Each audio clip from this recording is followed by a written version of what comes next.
పాలనలో ఏనాడు కూడా నకిలీ మద్యము కల్తీ బీర్లు అట్లాంటి రానివ్వకుండా, ఎందుకంటే చూస్తున్నాం కదా గుజరాత్ డ్రై స్టేట్ అని చెప్పుకునే గుజరాత్ లో నకిలీ మద్యంతో తాగి దాదాపు 50 మంది చనిపోయారు. మీడియా రిపోర్ట్ చేసింది, వాస్తవం కాదా?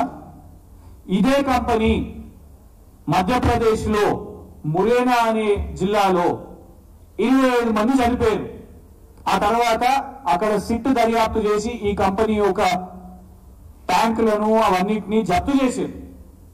అట్లాంటి కంపెనీని మంత్రి గారు ఫస్ట్ వస్తలేదు, ప్రతిపాదన లేదని, ఆ తర్వాత నాకు సమాచారం లేదు, నాకు సమాచారం లేకుండానే అధికారులు తెచ్చిరని, ఆ తర్వాత అధికారికంగా చాలా గొప్ప కంపెనీ ఇది, చాలా ప్రెస్టీజ్ ఈ సోమ్ డిస్టిలరీస్ అనే సంస్థ, వాళ్ళు తెచ్చే కల్తీ బీరు తెస్తే మా కాంగ్రెస్ ప్రభుత్వానికి రాష్ట్రానికి చాలా గొప్ప జరుగుతుంది, ఇది మా ఘనత అని రాసి ఇవాళ సింపుల్ గా రద్దు చేస్తున్నామంటే మన విచారణ ఏముండదా?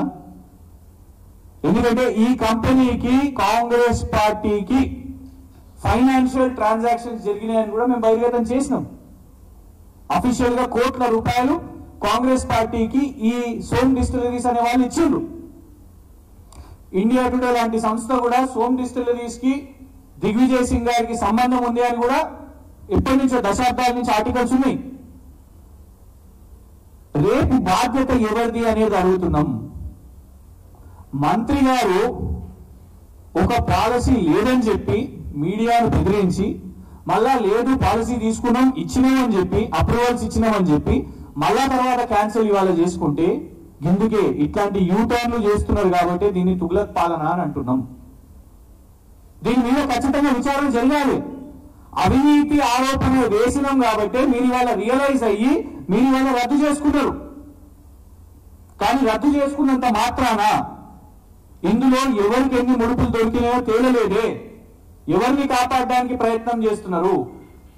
మంత్రి జూపల్లి కృష్ణారావు గారినా, లేదు అధికారులనా?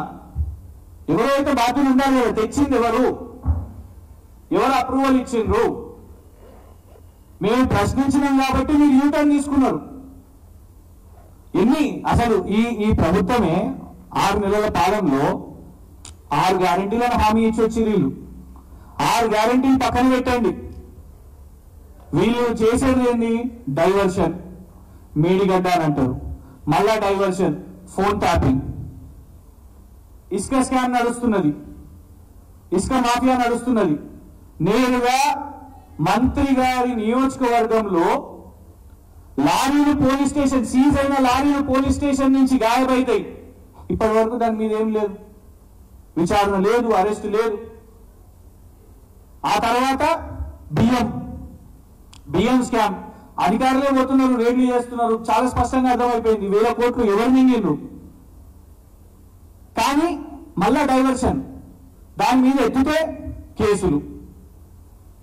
ఆర్టీసీ లోగోను వాళ్ళే రిలీజ్ చేస్తారు, మీడియాలో వస్తుంది, దాన్ని ఎందుకు ఇట్లా మార్చిండ్రు అని ప్రశ్నించే వాళ్ళ మీద కేసు.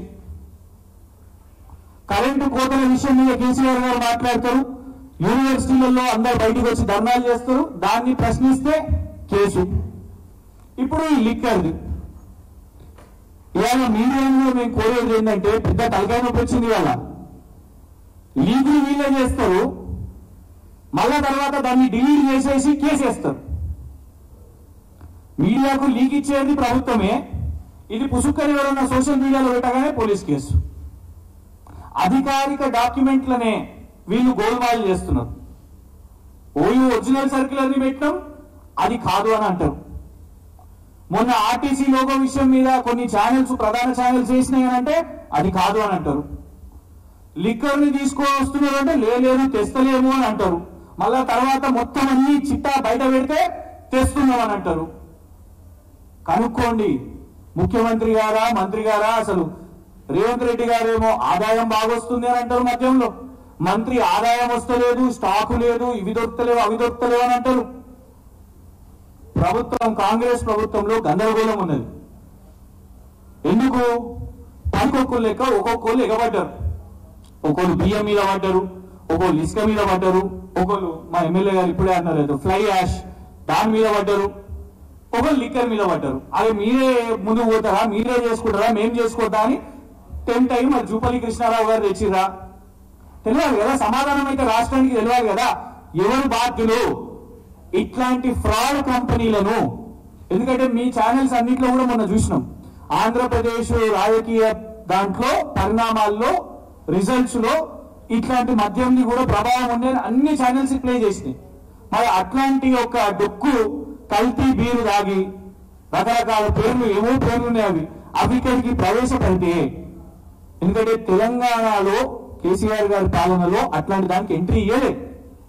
అట్లాంటి కంపెనీలకు కానివ్వండి, గుడుంబాలు అన్ని ఉండొద్దు, కల్తీ మద్యాలు ఉండొద్దు అని తీసుకున్న నిర్ణయంలో వీళ్ళు రాగానే ఢిల్లీకి లోక్సభకు పైసలు ఇవ్వాలి కాబట్టి మరి ఏం ఒప్పందమో ఈ సోమ్ డిస్టిలరీస్ ఏందో, దిగ్విజయ్ సింగ్ గారా, దర్యాప్తు లేకుండానే ఇవాళ సింపుల్ గా యూటర్న్ క్యాన్సిల్.